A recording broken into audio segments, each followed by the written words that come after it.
जय Hind friends, KPS group of education में आपका स्वागत है। आज हम आपको बताने जाएंगे इस वीडियो में 21 जनवरी 2024 को जो सीटेट का पेपर हुआ था जूनियर का, उसका हम जिक्र करेंगे इसमें। और इसमें भाग फर्स्ट से हम आपको बताने वाले हैं बाल विकास और शिक्षा शास्त्र से संबंधित जो क्वेश्चन है, 30 क्वेश्चन है, उसके बारे में डिस्कस किया जाएगा। आप देख सकते हैं यहाँ पे बोल्ड में लिखा भी है, चाइल्ड डेवलपमेंट एंड पेडोलॉजी, बाल विकास और शिक्षा शास्त्र। इस पे हम इसकी मतलब ये इसमें 1 से लेकर 30 तक क्वेश्चन हैं। इंग्लिश और हिंदी दो लैंग्वेज में दिया गया है। तो इसमें देखिए पहला क्वेश्चन क्या कर रहा है कि अप पठन वैकल्प, और फिर लिखा है डिस्लेक्सिया डिस्लेक्सिया एक डॉट, फिर देखिए खाली स्थान है, स्थिति है जो शिक्षार्थी को, फिर यहाँ पे खाली स्थान दिया गया है किस क्षमता को प्रभावित करती है। तो यहाँ पे देख लीजिए ऑप्शन दिया गया है, ऑप्शन 1 2 3 4, तो चौथा ही सही है।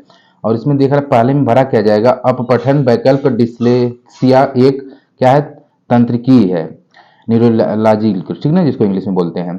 और स्थिति है जो शिक्षार्थी की क्या किसको प्रभावित करती है, तो ध्वनियों को प्रतीकों चिन्हों के साथ जोड़ने की क्षमता को प्रभावित करती है। चलिए इसी का देखिए दूसरा क्वेश्चन है, अभिकथन से बहुत सारे क्वेश्चन आए हैं इस बार, आगे भी आएंगे, आप लोग अभिकथन से ज्यादा ध्यान दीजिएगा। कह रहा है कि वास्तविक जीवन की समस्याओं और मूर्त अनुभवों से सीखने से बच्चों को अधिगम और जानकारी प्राप्त करने के लिए कई रास्ते मिलते हैं। जैसे कारण इसका क्या होता है कि विकास अपेक्षाकृत व्यवस्थित और अनुक्रमिक है, इसमें सही विकल्प चुनना है। तो देख सकते हैं, आप पढ़ लीजिएगा, पहला दिया ए सही है लेकिन आर गलत है। तो इसमें सही जवाब था थर्ड वाला, ए और आर दोनों सही है, ए और आर की सही व्याख्या करता है, ठीक है। ए और आर यहाँ पे जो अभिकथन जो आप पढ़ लीजिएगा इसे। तो थर्ड क्वेश्चन की बात की जाए, तीसरा क्वेश्चन आपके सामने है कि पाठ्य पुस्तकों और मीडिया में विभिन्न जेंडर का प्रतिनिधित्व कितना और किस तरीके से किया जाता है। जैसे महत्वपूर्ण प्रश्न पूछने से को किसको प्रोत्साहित करता है, ये पूछा गया है। तो आप देख पा रहे हैं इसमें सही जवाब था जेंडर रूढ़ियों पर सवाल उठाना। जो जिन भाई का ये सही था वो सही था 100%। आगे बढ़ा जाए, चौथा क्वेश्चन है अभिकथन से। देखिए फिर दूसरा क्वेश्चन मिल गया इस पेपर में, चौथे में ही दूसरा ही मिल गया। कह रहा है एक समावेशी कक्षा में सीखने के लक्ष्यों। चलिए तो इस क्वेश्चन को हम बता रहे थे सर कि अभिकथन देखिए सेकंड ही आ गया चौथे क्वेश्चन में। एक समावेशी कक्षा में सीखने के लक्ष्यों में दिया है शैक्षणिक दिया रणनीतियों के साथ साथ आकलन में अनुकूल किया जाना चाहिए। तो कारण आर दिया गया है कि समावेशन का दर्शन शैक्षणिक दृष्टिकोण और मूल्यांकन के माध्यम से सभी व्यक्तिगत मतभेदों को समाप्त करने की वकालत करता है। और ये वाला हमने पढ़ ही दिया है। तो दोनों में आप कंपेयर करेंगे तो सही विकल्प यहाँ आपको चुनना है। देखिए पेपर जब अब बन रहा है सीटेट का, वो थोड़ा सा हार्ड लेवल कर दिया, यानी आपको पास ज्ञान होना चाहिए बाल विकास और शिक्षा शास्त्र, तभी आप क्वालिफाइड कर पाते हैं, ठीक है ना। पढ़ लीजिएगा तो पेपर में बैठिए, ठीक ना। वैसे तुक्का लगाने से कुछ होने वाला, हालांकि माइनस मार्किंग नहीं है, फिर भी आप तुक्का से एग्जाम किसी भी एग्जाम को नहीं पास कर सकते। तो इसका सही जवाब है फर्स्ट। तो चलिए आगे बढ़ा जाए। क्वेश्चन नंबर 5 देख पा रहे हैं आप लोग, इंग्लिश में भी पढ़ सकते हैं, हिंदी में भी पढ़ लीजिएगा। जो साथी इंग्लिश से जुड़े हो इंग्लिश में पढ़ लीजिएगा, क्योंकि जो ऑप्शन इंग्लिश में यहाँ पे मिलेगा वही ऑप्शन सेम यहाँ पे भी मिलेगा। क्वेश्चन हिंदी में हम पढ़ रहे हैं, करा एक शिक्षिका ने नोटिस किया, नोटिस मतलब ध्यान दिया कि उसका एक छात्र अत्यधिक विचलित है और उसे कक्षा के दौरान ध्यान देने में परेशानी होती है। तो कह रहा है कि निम्नलिखित में से कौन सी रणनीति छात्र को केंद्रित रहने में मदद करने के लिए एक प्रभावी रणनीति होगी। तो इसका पहला सही था स्वनियमन और समय प्रबंधन के लिए छात्र को टाइमर देना चाहिए, ठीक है ना। और ठीक है, तो छठा क्वेश्चन देख लीजिए, फिर उसी से पूछ दिया कारण से। अभिकथन से देखिए बहुत सारे क्वेश्चन पूछे गए, इसमें यहीं पे दे दिया आपको प्रश्न पूछ रहा अभिकथन फर्स्ट और अभिकथन सेकंड में। देखिए अभिकथन फर्स्ट क्या है, शिक्षकों को निरंतर अपने स्वयं के रूढ़िवादिता और पूर्वाग्रहों पर भी चिंतन करना चाहिए। या कारण आर कर रहा है कि सांस्कृतिक रूप से उत्तरदायी शिक्षण का अर्थ है जिस शिक्षित चिंतनशील हो। तो इसका सही जवाब था ए और आर दोनों सही है, ए और आर सही व्याख्या कर रहा है। चलिए सातवां क्वेश्चन पे ध्यान दिया जाए, निम्नलिखित में से कौन सी प्रक्रिया वातावरण से प्राप्त जानकारी के अर्थ निर्माण इसे स्मृति में आगे संग्रहित करने के लिए आवश्यक है। तो ध्यान देना, ठीक है ना, भूलना पुनर्प्राप्त ये नहीं होगा। क्वेश्चन नंबर 8वां देखिए क्या आ रहा है, कर कोहल वर्ग के नैतिक विकास की किस अवस्था में बच्चों का तर्क कानून की नैतिकता इर्द गिर्द घूमता है। तो यह पारंपरिक नैतिकता है। 9वां क्वेश्चन की बात किया जाए, कह रहा है कि निम्नलिखित में से कौन सा संचरनावादी अधिगम सिद्धांत का मूल सिद्धांत है। तो पहला है छात्र अपने पर्यावरण के साथ, ये वाला है। 10वां क्वेश्चन की बात किया जाए, कह रहा है वयोगिकी के अनुसार संज्ञानात्मक बल की दिया है विकास को सुगम मतलब आसान बनाने शिक्षक की क्या भूमिका होती है। तो आलंबन के माध्यम से छात्र सीखने का मार्गदर्शन और समर्थन करता है। आगे क्वेश्चन की जिक्र किया जाए, 10वां 11वां बल्कि है यहाँ पे, निम्नलिखित में से कौन एक समावेशी कक्षा का उदाहरण नहीं है। तो यह है प्रतिस्पर्धी लोकाचार प्रोत्साहित करना। 12वां क्वेश्चन की बात किया जाए, एक प्रारंभिक विद्यालय का शिक्षक छात्र वाला पढ़ लीजिएगा, इसका सही जवाब था पहला छात्रों में स्वायत्तता और पहन को प्रोत्साहित करना। 13वां क्वेश्चन की बात किया जाए, लेव दिया लेव वायोस्की के अनुसार बच्चे डॉट फिर स्थान पे देखिए 2 भरना, इसमें सही था। चौथा अधिक जानकार अन्य, तो इसमें अधिक देखिए लेव इसका भरने के लिए अनुसार बच्चे अधिक जानकार के साथ फिर क्षेत्र के अन्य मतलब बस से बाहर है, ठीक है ना। 14वां की बात किया जाए सर, फिर अभिकथन से दे दिया है। अभिकथन से बहुत सारे इस पेपर को आप पढ़िएंगे तो आपको एक फायदा होगा कि जो सीटेट के पहली बार एग्जाम में बैठेंगे उन्हें बहुत ही बेनिफिट मिलने वाला है। तो आप पढ़ लीजिए इसको। देखिए कह रहा बाल्यावस्था में किशोरावस्था में प्रवेश करता है, तो कारण 8 दिया है। विकास प्रकृति में निरंतर होता रहता है, इसका सही जवाब था थर्ड वाला, ए और आर दोनों सही। अधिकतर ए और आर दोनों सही मिला है।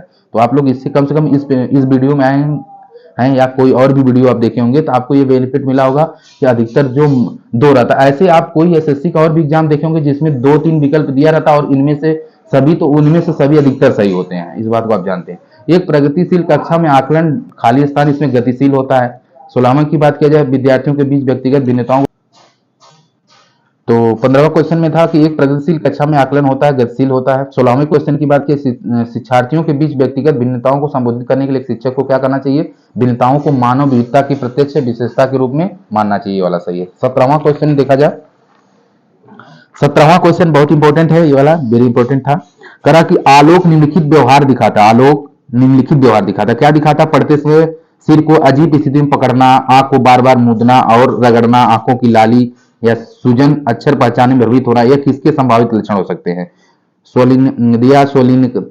स्वलीनता विकार या संचार संबंधी विकार या दृष्टि संबंधी समस्याएं या भाषा की समस्याएं, तो उसकी दृष्टि संबंधी समस्या हो रही। दृष्टि मतलब आप जानते हैं नयन से संबंधित है उसे, इसके लिए वो ऐसा हरकत कर रहा है, ठीक ना। क्वेश्चन ये इंपॉर्टेंट था और आसान भी लग रहा है। निम्न से कौन सा एक महारत लक्ष्य अभिविन्यास का वर्णन करता है, तो इसका सही जवाब चौथा था, किसी कार्य के लिए अपने कौशल। 19वें की बात किया जाए, कह रहा जीन पियाजे, जीन पियाजे बहुत इंपॉर्टेंट है, आप लोग बीए जब पढ़े रहे होंगे उसमें भी जीन पियाजे का नाम आया होगा।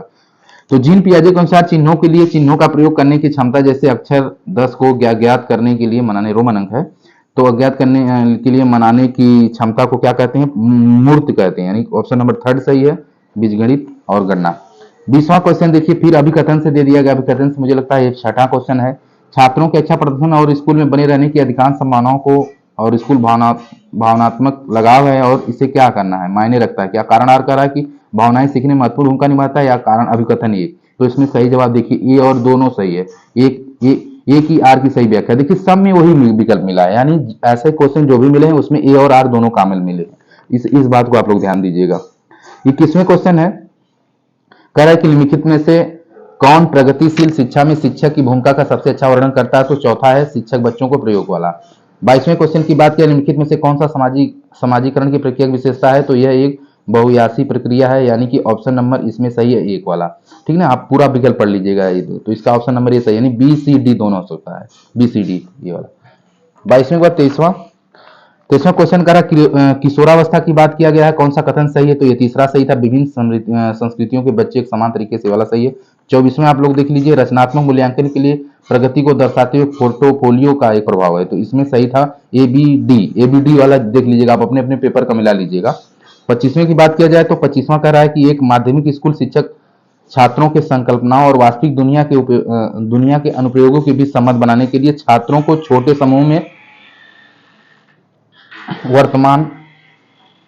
वर्तमान मुद्दे पर शोध करने और अपने निष्कर्ष कक्षा में प्रस्तुत करने वाला, ये वाला सही। सेकंड वाला आप लोग यहाँ पे प्रश्न देखेंगे तो आपको समझ में आ जाएगा। क्वेश्चन नंबर 26 की बात किया जाए, कह रहा सुजाता नृत्य प्रतियोगिता में केवल इसलिए उत्सुकता में भाग लेती है क्योंकि यह नगद का प्रथम पुरस्कार जीतने में रुचि रखती है, इसका सही जवाब था बाहरी रूप से प्रेरित है। 27वां क्वेश्चन है कि ऐसे प्रश्न का उदाहरण जिसमें छात्रों को जानकारी विश्लेषण करने की आवश्यकता होती है, तो वो है to kill a mockingbird उपन्यास का एक विषय है, ये वाला सही था। 28वें प्रश्न की बात करें, जीन पियाजे का देखिए सेकंड बार आया है क्वेश्चन। जीन पियाजे का मानना था कि ज्ञान क्या है, पर्यावरण से निष्क्रिय रूप से पारित होने के बजाय बच्चे द्वारा निर्मित, वाला सही। 2 क्वेश्चन और बच रहे हैं आपके। 29वां क्वेश्चन है कि कोहलबर्ग के नैतिक विकास के सिद्धांत की कैरोल गिलिगान की आलोचना का केंद्रित तर्क है, तो ये देखभाल की नैतिकता और नारीवाद दृष्टिकोण सही था। 30वां क्वेश्चन देखिए फिर दिया है, इससे अभिकथन से सबसे ज्यादा असर दिया है, रीजन भी दिया है यहाँ पे। तो बच्चा कह रहा है कि एक बच्चा किसी कार्य को करने में जितना कम सक्षम होता है, शिक्षकों को उतने ही अधिक संकेत और इशारे देने चाहिए, और जैसे बच्चा अधिक से अधिक कर सकता है, शिक्षक को कम से कम मदद करनी चाहिए। फिर दूसरा आर पूछ रहा है, कारण क्या है कि बुद्धि लब्धि की गणना करके सटीक रूप से नहीं मापा जा सकता, इसमें भी देखिए वही सही है, ए और आर दोनों सही है। तो उम्मीद करता हूँ ये सारे क्वेश्चन आप देखेंगे, आपके नेक्स्ट एग्जाम में फायदा देगा। और मैं इसमें 30 क्वेश्चन मनोविज्ञान से एक बार हम वापस आते हैं।